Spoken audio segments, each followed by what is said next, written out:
It's Thursday, and it means it's time for a regular arts and culture segment. And for this, we have our culture reporter, Kim Yeon-seung, in the studio with us. Welcome, Yeonsung. Thank you, Mo-kyun. I cannot believe it's already the end of the year. Time is just going by really fast, don't you think? Right, of course. And in fact, today is our last arts and culture segment for 2022. I hope you brought something fitting for the end of the year.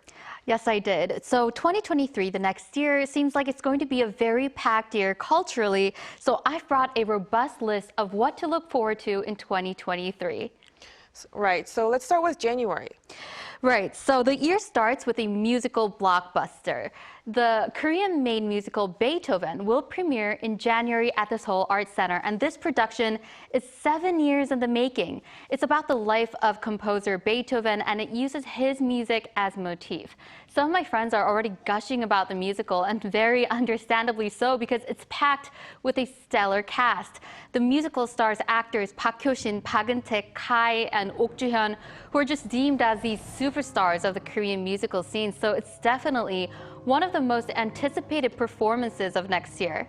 Right, so this new year is going to start up with a potential musical hit. What else can we look forward to, Yeonsung?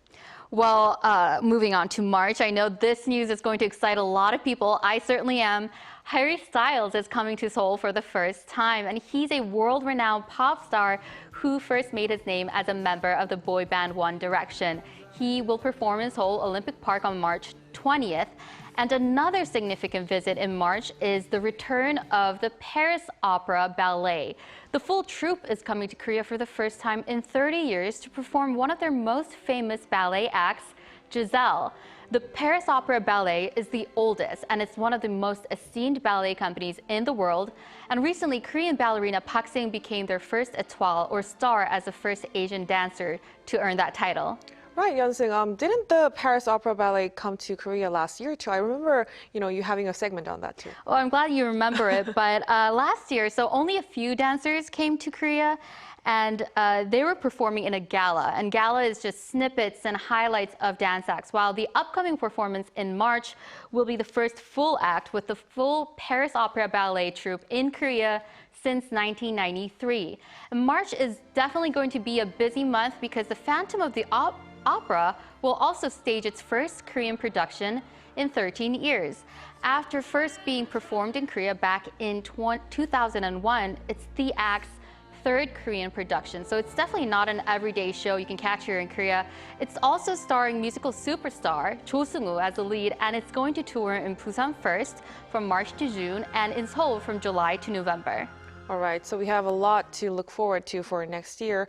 Yeonsung, you showed us musicals, concerts, dances. What else? Do you have anything about classical music? Well, I'm glad you mentioned it because next summer and fall, it definitely seems like it's going to be a very rich season in terms of classical music. Starting from May, the Luxembourg Philharmonic Orchestra is coming to Korea for the first time ever. And they're going to perform with Korean cellist Han Jae-min, who is seen as this cello whiz kid, and he's just 16 years old, and he's already won multiple famed music awards, and is the youngest winner of the Grand Prix in the George Enesco International Competition. And the oldest orchestra in Switzerland, the Lucerne Symphony, will also perform next summer in late June and early July. And Korea's famous pianist Im Yoon-chan will be playing the Mozart Piano Concerto No. 20 in the July performance. And last but not least, in the fall, Berlin Philharmonic is going to perform in Korea for the first time in 6 years. And they'll have pianist Cho Sung-jin playing Beethoven's Piano Concerto No. 4.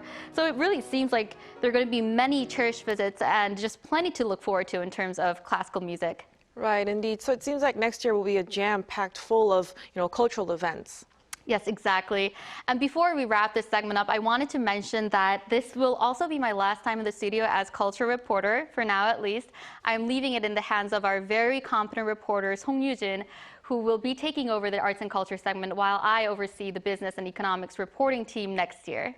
Well, Yeonsung, I must say you did a wonderful job. Thank you all so much for all of your reports. I look forward to your contributions as a business reporter in our news. Thank you.